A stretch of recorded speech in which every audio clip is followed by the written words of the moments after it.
Hi everyone, my name is Melinda Seckington and I'll be talking about the art of slide design. So for most of my life, I hated giving presentations. As a kid, as a teen, as a university student, I was so scared and nervous in front of people that I tried to avoid giving talks as much as I could. I didn't believe it was something I'd ever be able to do well, and I really didn't believe it was something I'd ever enjoy.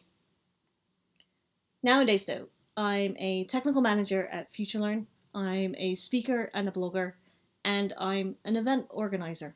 A lot of what I do requires presenting and speaking in front of people.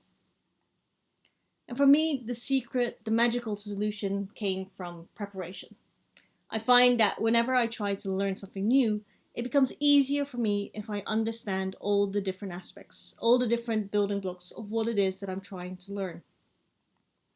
With presentations, it was about understanding my emotions and how my face and body and voice were reacting whenever I got nervous. It was about understanding how to tell compelling stories and how to keep the audience engaged. And it's about understanding how to use the tools I have in the most effective way. And alongside our voice and our words, our slides are the most important instrument in our presenter's toolbox. And we should learn to use them as effectively as we can. So that's what this talk is about, how to create effective slides. But what does that mean? What makes your slides effective? Let's take a step back and look at why we are presenting in the first place. What's the goal of a presentation? At first glance, you might think each presentation is different. Some will be about teaching a new skill or knowledge. Some will be to convince people to use a specific product. Some will be to inspire people to do something.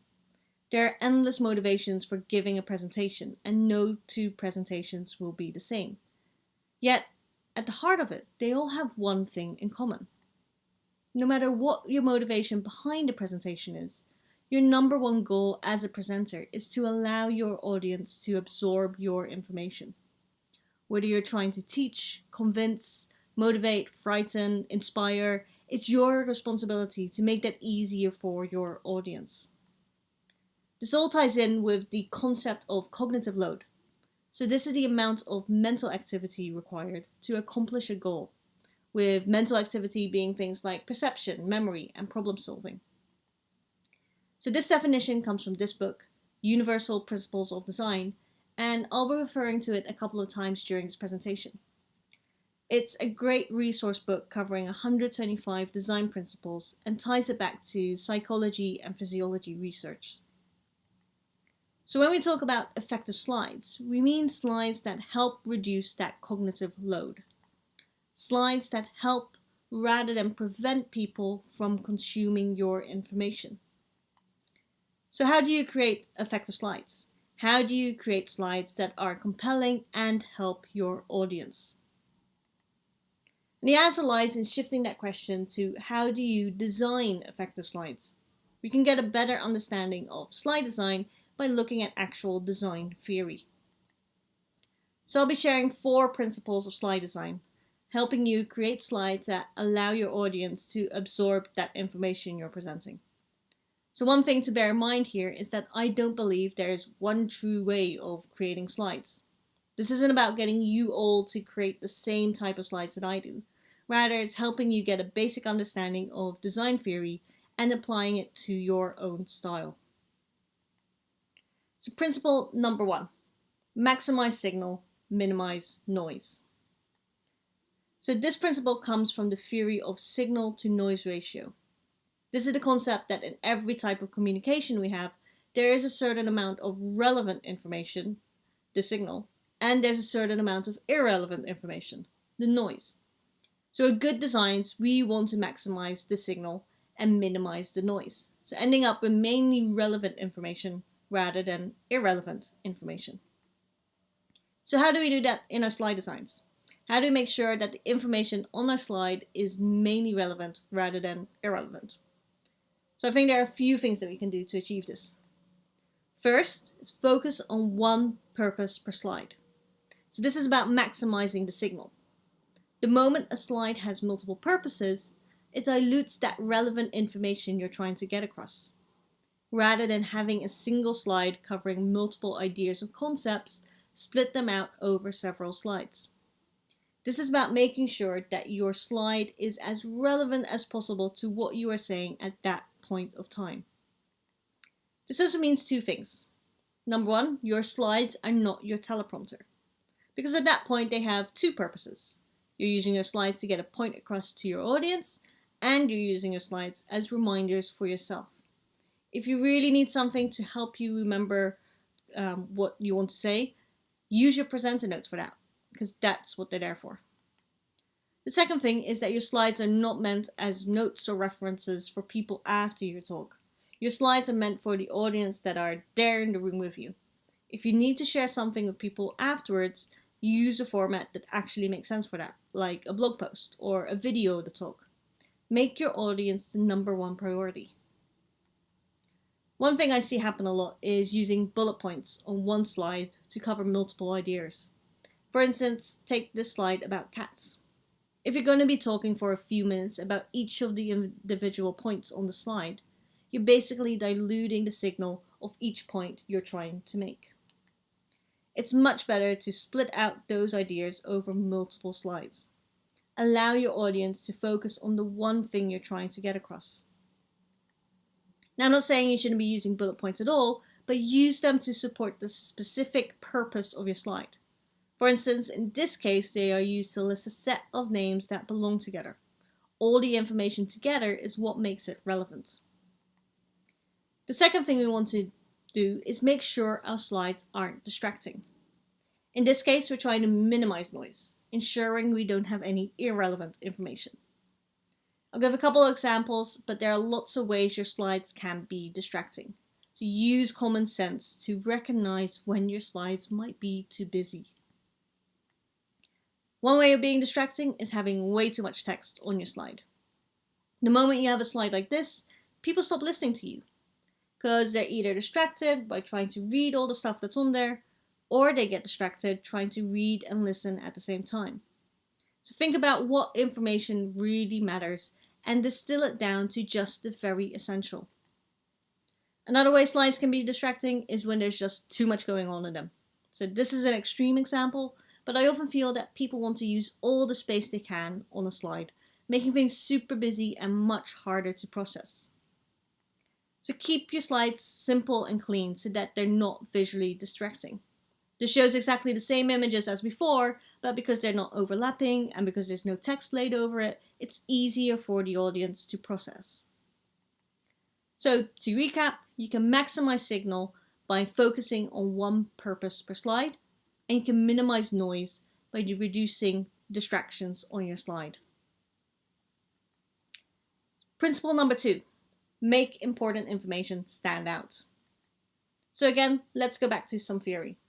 The von Restorff effect is a phenomenon where you're more likely to remember things that are noticeably different than things that are common. So this is about making things look more unique or distinctive so that it stands out more and that people will remember them. And this is basically what the definition of contrast is. The state of being strikingly different from something else in juxtaposition or close association. So what we want is to use contrast in our slides to make things memorable. A good example of using contrast comes from this book from Nancy Duarte, which is all about how to make good presentations. In it, she explains contrast through disc visualization, highlighting how we can use contrast in our slides in a couple of different ways, using color, shape, size, shade, and proximity. In each of these examples, you're automatically drawn to the element that stands out. So I only cover 3 of these here and give examples for them because I think shade is a variation of color and proximity isn't as easy to apply as the others. So I'll give some quick examples for each of these 3 areas, starting with color. So first step is choose a color palette with contrasting colors. In the case of color, contrasting doesn't necessarily have to mean exact opposite. It's more about having colors that work well together and are different enough from each other that you can see that they are noticeably different. So one way of using color contrast is to use it within a slide to highlight the most important phrase or data. So going a bit meta, you have noticed that most of my own slides in this presentation have been following exactly this pattern. Besides using contrast within slides, you can also look at contrast between slides. So if you use Keynote, this is the light table view where you can see an overview of all your slides. And this is an overview of one of my presentations from last year. And I each time use a red slide at the start of a section to highlight that we were beginning a new section. Because all the other slides are white, the red title slide stands out much more and makes people pay attention. Second way to use contrast is shape. Now, traditionally, when you think of shapes, you think of shapes like, in that example, circles, squares, triangles, etc. And while they can be used within your slides for contrast, those aren't actually the shapes that we most rely on in our presentations. What we rely on a lot are fonts. So one way of achieving contrast is through using different types of fonts within your presentation. I tend to use custom fonts because the fonts that are built into our systems are mostly designed for reading paragraphs of text, so they don't quite work when on a slide. Also, people are more familiar with them already, and it won't stand out as much as it could. So once you have multiple fonts, you can start playing around with them to create contrast. So in this first example, we are using different fonts within the same phrase or sentence. The contrast is used to highlight specific words. Second way is using different fonts for different elements on the slide. It's about making it easier for the audience to understand the different purposes of those elements. Because if it was all in the same text, it just makes it way too confusing to read and comprehend. Third way to use contrast is size. So the simplest way of using size for contrast is just grabbing a single element and making it bigger, using it to make a statement about something. Or you can play around and make each part of the sentence a different size. Again, you'll have noticed that I tend to use this pattern a lot within my own slides. What becomes interesting though is when you start pairing different fonts with different sizes. It means that you can really play around with making a slide look quite graphic and more memorable.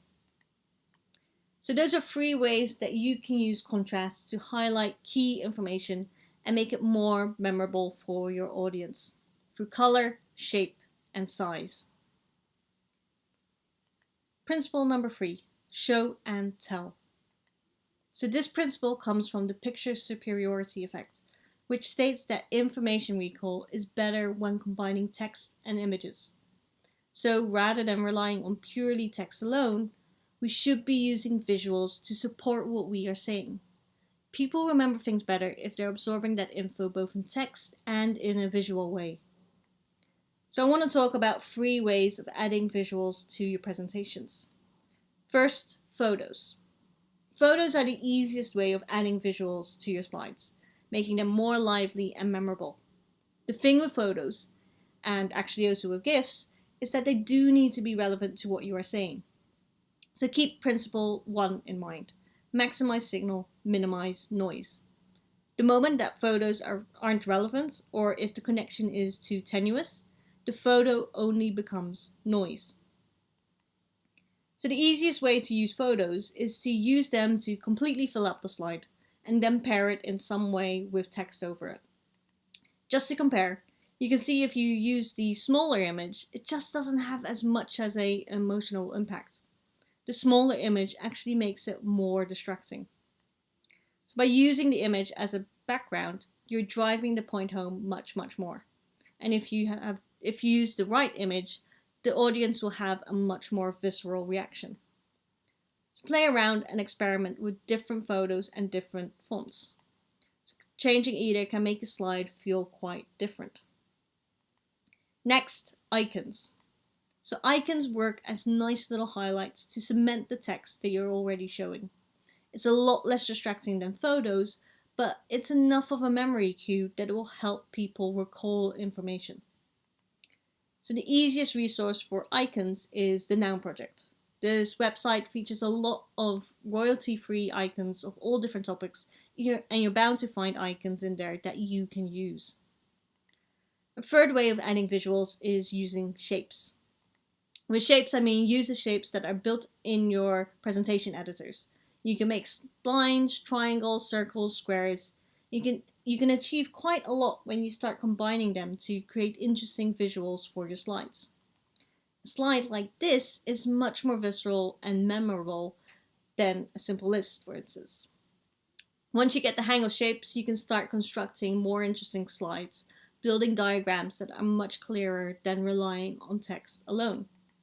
And finally, if you combine shapes with fonts and photos, you can really start making your slides look more unique and give them more personality. So those are 3 ways you can add visuals to your slides. Using both text and visuals means that your audience will be able to grasp your ideas and concepts much quicker and remember them more. The final principle is be consistent. When we hear consistent, I think some people interpret that as, let's make everything look the same. I'll use the same background and the same font for every single slide. And that's not what I mean here. In design, consistency is defined like this. The usability of a system is improved when similar parts are expressed in similar ways. So when we're talking about consistency in slide design, it's about making sure that those slides that are similar look and feel the same way. And I think slides are similar if they have a similar purpose. So, bit of a mouthful, but use consistent designs for slides with the same purpose. So this is all about identifying your slide patterns. What are the types of slides within your presentation? And then make sure they follow the same patterns. So I'll use this presentation as an example because for the past 50 minutes, you've been exposed to some of these patterns. So this presentation had the heading slides, bright and yellow to stand out. We then had our design theory slides. We had our example slides. And then we had all the other slides which followed the basic design of white and yellow text on a blue background with some variations. So having these building blocks means that your audience have reference points. They become easier to process even though it might happen subconsciously. The handy thing of breaking it down like this means that for future presentations you have much more tangible building blocks that you can reuse. As you do more and more presentations, you end up building your own library of patterns, and it becomes easier and quicker to put slides together. So identify your slide patterns. What are the types of slides that are in your presentations? So those are 4 principles of slide design. So to recap, maximize signal, minimize noise, make important information stand out, show and tell, and be consistent. So I hope that by applying these, you make it easier for your audience to consume the information that you're presenting and create more effective and beautiful presentations. So if you had told me 10 years ago that nowadays I would regularly be giving presentations and enjoying it, I would never have believed you. At the time, I assumed that to give a good presentation, I would need to focus a lot on me, making sure that what I say is good and correct, making sure that I don't make a fool of myself, making sure that I don't and. In reality though, the me part of it isn't that important. Good presentations are all about the audience. It's your job as a presenter to make sure that you teach, inspire, and motivate your audience. So if you have any questions, feel free to reach out to me on Twitter. You can find me there as mseckington. And check out the bit.ly link for the blog post version of this talk. It has a couple more examples and resources to help you get started with your slides. Thanks for listening.